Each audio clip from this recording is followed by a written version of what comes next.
Hello there. What is going on, everybody? We're talking about epic super star destroyers and epic games of Star Wars Armada in today's video. I want to talk a little bit about bigger than normal formats. You've heard me talk about 600 point Armada before, or really any point that's like sector fleet or higher than 400, which is the standard game.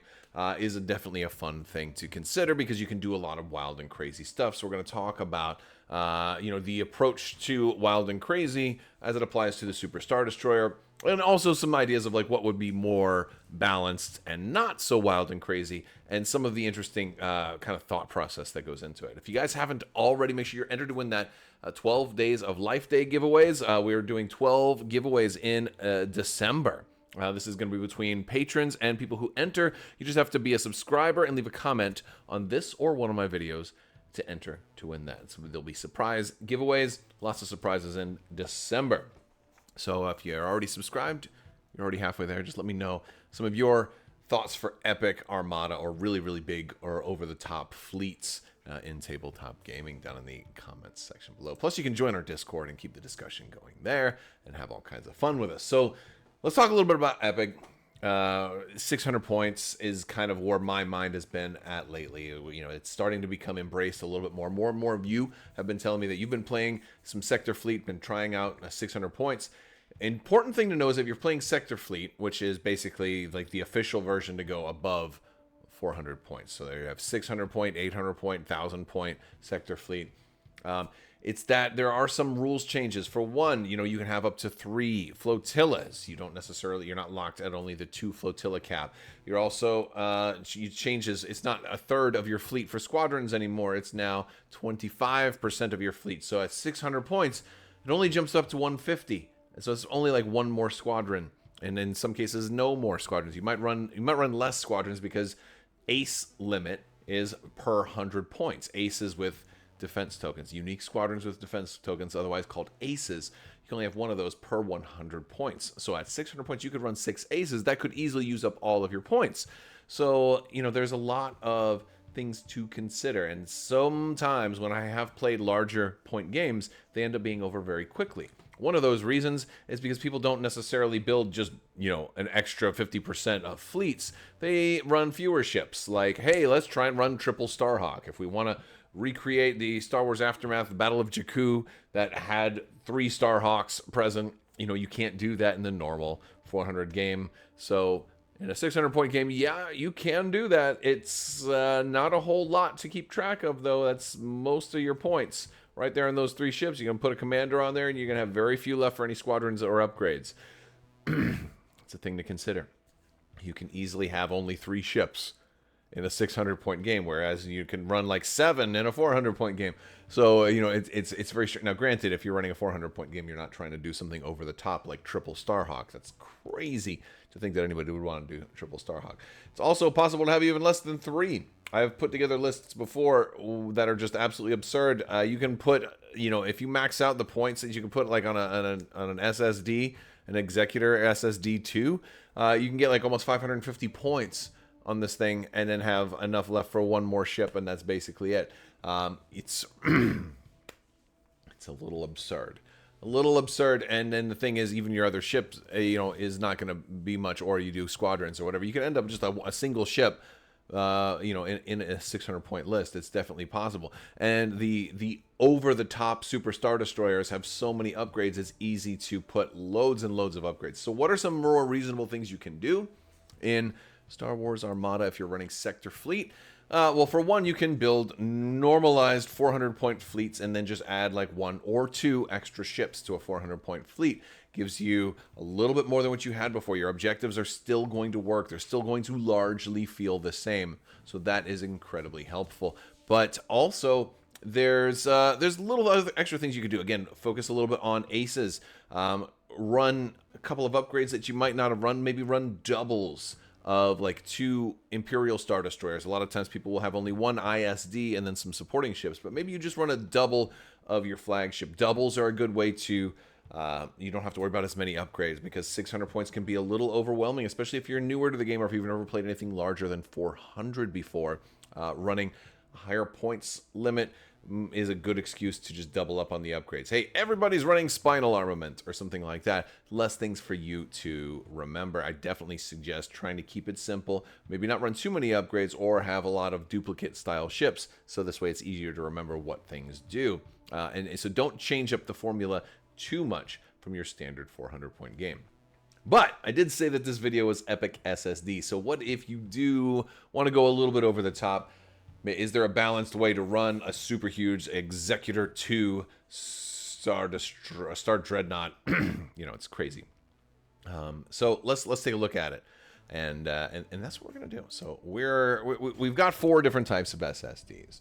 The command prototype's only 220, and then the Star Dreadnought, of course, which you can run in the normal game, is 250. Now, this is actually sensible. It's probably more sensible to run something like a Star Dreadnought in a 600-point game and then actually have enough ships to support it and follow and play it up that way. It's a very reasonable thing to consider. But if we're going over 400 points, these bottom 2 we could never run. The Executor 1 and the Executor 2. Let me know if you say Executor, like I'm going to slice your head off, or Executor, like I am the administrator of this estate, I am the executor of your finances, of your last will and testament. Because I think in Star Wars you can say it however the heck you want to say it, and so I'll say it both ways. But yeah, you got 1 and 2, 381 points versus 411 points. They're both in the same realm, but at 381, even the Executor 1 is not capable of being run in a 400-point fleet because of the fact that you must run a commander on there, and your commander is going to be minimum of 20 points, which would put you at 401, a very deliberate choice to keep a 33-point hull ship out of the 400-point game. But if you put these into a 600-point game, you can do a lot with it. So let's just go all out. Now, one of the things I like about the Executor 2 as opposed to the Executor 1 is, I know I'm going back and forth on those names, the Executor 1, I don't like the upgrades on it. I think it's good if you're just trying to run this and like no upgrades or hardly any upgrades, because it's got 4 different fleet commands. I don't think anybody's really going to be doing that. It probably works good if you're running the Executor title, but Executor 2 is what I'm going with. It's got the goods for the upgrades. We're not going to use all of them, but we are going to use a lot. So I'm going to build this out. I'm going to leave enough points for a little bit extra, although it won't be super great stuff. We are going to start with Moff Jerjerrod because I think Jerjerrod is pretty much stapled to every Super Star Destroyer build I ever do. It means that I never really have to worry about turning. And with 33 hull and like almost maxed out shields, he's never going to be looking for extra shields to spend to be able to get that 2-yaw turn. So that's just a given. So that's good. Well, I say never, but then again, if I got 600 points of like small ships firing at me, you got a 14 activation, CR90 list or what have you. I guess it's possible. Maybe not 14, but you get the point. So that's the thing. I do want this to be the Ravager. It's my favorite Superstar Destroyer title.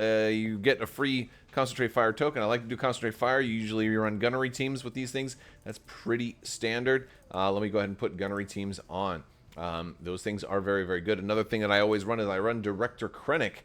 I love Director Krennic. He's my guy. I very much like him. And one of the things that's great about him is he works perfectly well with this setup. He gives you, Concentrate Fire into Gunnery Team, into Ravager. You get to add 2 extra dice because you spend that token. And even if it's long range, which again, you got 5 red dice in the front arc here, possibly more. But then you roll 7 red. You can re-roll as many as you want. You've got a lot of blues in there. The blues have no blanks, so you don't really need to re-roll those. And if you end up with blue accuracies and you have red accuracies, you can afford to re-roll the red accuracies because you also spent a token, which means you're going to get 2 more re-rolls on top of that. And we're also going to make this more pretty because we're going to put Intensify Firepower on there, and that means we can also spend basically convert a result to a hit. So this gives us all the rerolls, then 2 more rerolls, and then if all else fails, we can Intensify Firepower.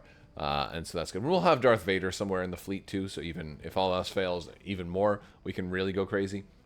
So that's the thing. We're going to put Admiral Ozzel. He's also one of the people that's usually stapled to any Jerjerrod Superstar Destroyer because it gives you that extra move at the start of the turn, makes you kind of unpredictable because you are going to be out deployed for sure. And this way you can get in somebody's face, threaten them, maybe take out a small ship or two on the first round. That's also a fun thing.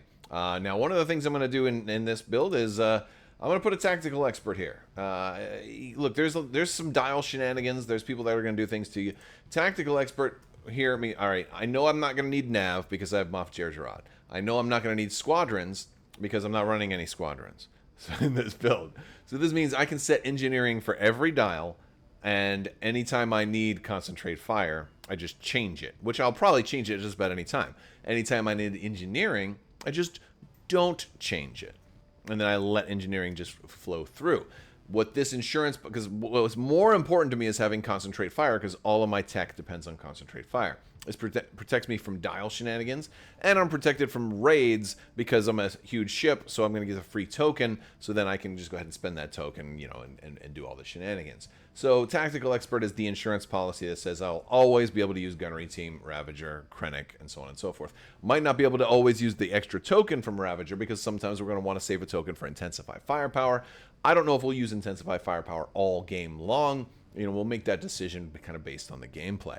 But as we move forward, we've got a couple more things. We've got another officer slot because this is a super big ship. We can put another one. I'm going to put Vanto on here. Eli Vanto. I don't normally run this guy, but he says after you resolve your first command during your activation, you may exhaust this card to gain a command token of any type.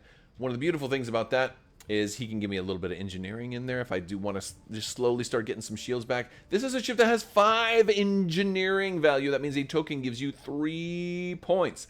That's a whole new shield and pulling one from the back up to the front, or something, or getting rid of a damage card or something crazy. That's really cool. But not only is he good for engineering tokens, he is also good for getting me my concentrate fire for Intensify Firepower, because again, I'm going to want to usually be doing Gunnery Team, you know, Concentrate Fire with Ravager and the dial and the token for 2 extra dice and Krennic and all of that good stuff. So after I've done that command, which is after that shot, then I can get an extra token with Vanto that I can spend at the end of the turn for Intensify Firepower. It lets me do the whole thing uninterrupted. It gives me a great insurance policy.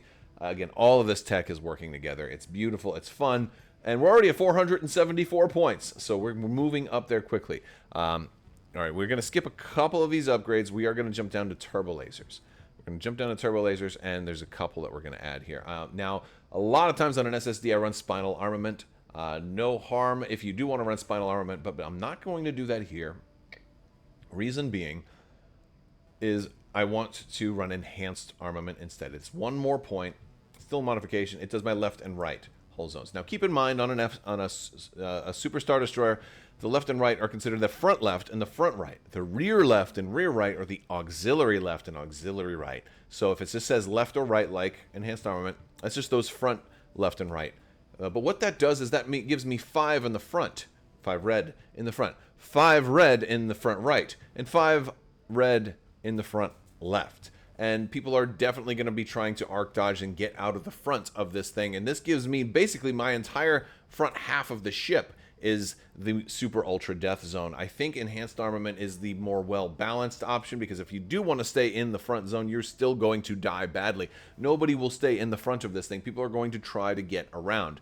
And what I really wish is there was like something like enhanced armament that would be just for the AUGS zones. Now, granted, Spinal does also buff the rear, and the rear is kind of formidable here, but I don't want to put upgrades that are designed to kind of help me when somebody completely outflanks me and gets into my rear. That's kind of like planning for failure. So I think planning for success here would be Spinal armament or enhanced armament. I'm going with enhanced armament for this one. Give me a full 180. My full front half is all got 5 red dice and blue dice, and then again on the side also you can possibly get black dice too, but I really need red dice with Krennic, you know, fishing for those doubles. I got lots and lots of rerolls and insurance policies to get those doubles, so that's an important thing. So I like that, and if you stay in the front, then you know, more power to you. The last upgrade I'm going to put on here is the other turbo laser slot, and we're going to put XI7 because XI7 is just really, really good all the time, and it's not a modification, which means you can run it even with another modification. So XI7 is just great. A lot of people, I think almost everybody has redirect. Almost every ship in the game has redirect, and this cuts off so many of those defense tokens. So even if you don't get the accuracy, it's not a really big deal. Depending on who you're shooting, where you're shooting, when you're shooting, you may not want to spend those accuracies on a brace or anything like that at all. Now, granted, we could add more upgrades here. If I had all the points in the world, if I was going above 600, I might want to keep going and spend some of the beautiful ion cannon upgrade slots. I would love to add SW7 ion batteries, for example, and make all of my unspent accuracies count as damage. And when you force me to reroll, it doesn't matter because you're still taking damage. All kinds of cool stuff. Or I don't need leading shots in here, but I could see not really overload pulse in a case like this because I'm probably shooting first most of the time. But heavy ion emplacements is a good one to have, for early to mid game. It's a good card. But we're gonna stop there. I don't necessarily need all the blue dice upgrades. The red one's the most important. I want to have some points left over to have something else with teeth. So we're gonna add another ship. We're gonna add another shooting ship, another powerful ship, because we didn't spend everything there. We can afford a little bit more of a gimmick. We're gonna add a Demolisher in a Gladiator 1. So let's go ahead and add a Gladiator 1 with Demolisher. We're gonna put a couple of things on here. I am gonna put Admiral Titus on board this ship. One of the reasons I'm putting Titus on here is I did say I was going to put Vader as an officer in the fleet. You'll see he's coming out later. I want to have somebody that I can choke out to get free rerolls. Black dice rerolls are always cool. I need them more than anybody I know because every time I run Demolisher, I never roll crits. Never. I don't know if I've ever rolled a crit with Demolisher since like maybe the first year of Armada. It's one of those reasons I don't run Demolisher all that often. I think I did in one of my last games because I'm determined to break the curse, and I don't know if I broke the curse. I may have rolled one crit this year with the Demolish. I don't know, but I need the help. I need the help. I need Vader's help. But speaking of the help, we are going to add Ordnance Experts. I need the help. Really, the Ordnance Experts just turn at best a blank black dice into a single hit black die, but that's still better than nothing. Again, it is pretty standard. Your black dice are probably better than mine. But and then we're going to add one of my favorites, assault proton torpedoes. Put a face up before the rest of the damage is done. That's plus one damage also, no matter where you're shooting, even if they're fully shielded. You can get a crippling crit on somebody. It's awesome to be able to do that. And then a lot of times people will put engine techs. In this case, I want to go slow. I don't want Demolisher going out there and taking the lead. I want Demolisher hanging in the shadow, in the flanks, maybe behind the SSD. Oh, were you trying to flank my SSD? Well, I can counter you with Demolisher. It's an insurance policy. It's somebody who's going to stay in the back and be there to clean up anybody who gets through. And if you're staying in the back, one of the coolest things that I can have you do is projection experts. What? Projection experts on a Demolisher? You're darn tootin'. It's a projection experts on Demolisher. The reason we're putting... I'm sorry with the colorful language today. I'm just having fun. Projection experts on the Demolisher. I can bank some tokens early. I can just start transferring shields. I can do engineering quite a bit and just kind of hang out at speed 1, chilling in the back. Maybe I'll do a nav early, bank a token, and when I see that you're trying to make your move, then I'll start plotting some nav commands. But I want to have some engineering. My thought is engineering, nav, something like that. So I have a token, I can send some up there, then I can do another command, send some more up there, and then nav. That's my thought. By then I'll be getting shot, I'll be lowering shields, I'll be getting my shields back this way, I'll be getting tokens with Eli Vanto on the Executor, the Executor, and both of them, both the Executor and the Executor, and the Executor. That's a new one. All right, so that's what we're putting on the demo, and we're going to add one more ship, and it will be a Gazanti. I don't think there's too much surprise there. A lot of times, Super Star Destroyers they have to have a flotilla. You got to have that support. I am going to put repair crews on here. Additional, again, hanging out in the rear, trying to keep the big ship alive. That's the goal here. 33 hull, still, but there's half points. but we want to keep it alive. We want to keep it shooting. We want to have fun. We want to play with our toys for as long as we can, and that's what this is going to do for us. Additionally, we are going to put Darth Vader Officer on there. We're at $5.99. That's going to put us up to one big fat 600 points. Darth Vader's like super. He's OP as heck. He needs to be more expensive than that. That's crazy. 1 point, right? I hope he gets changed. Anyway, Darth Vader's there at 1 point. Repair Crews, Gazanti, yeah. So he can then choke out Titus. Titus is cool there. He's like, hey, I can. Somebody's trying to overshoot me. You said, oh, did you set yourself to like speed 4? I could slow you down a little bit. Slow you down to speed 1. You know, I mean, granted, people can, and you're also forcing somebody to nav first turn and use it first turn. So, you know, we just got a cool, fun list here. That's 600 points. It is only 3 ships, but the demo has teeth. The SSD is going to stay alive. It's got a lot of tools. It's got Vanto. It's got projection experts on demo and repair crews. It's got a lot of offensive teeth too. Could be a really fun one to run. Let me know some of your thoughts. What do you want to see next for Star Wars Armada on the channel? I will talk to you guys later. I want to thank you all so much for watching. And if you're a Star Trek fan, definitely check out some of the Star Trek Into the Unknown stuff we've been covering too. Because we've been talking about it lately. It's a fun game. I think a lot of Armada players are going to enjoy it. It's a different style of game, but it does have beautiful spaceships in space, and that's a cool thing. All right, well, let's go ahead and wrap things up. I want to thank you guys so much for watching. Big thanks to my patrons. You guys are out of this world and help make this whole channel possible. I will talk to you later. May the Force be with you. Live long and prosper. Be excellent to each other. Party on, dudes. So say we all. The spice must flow, and always wash your socks.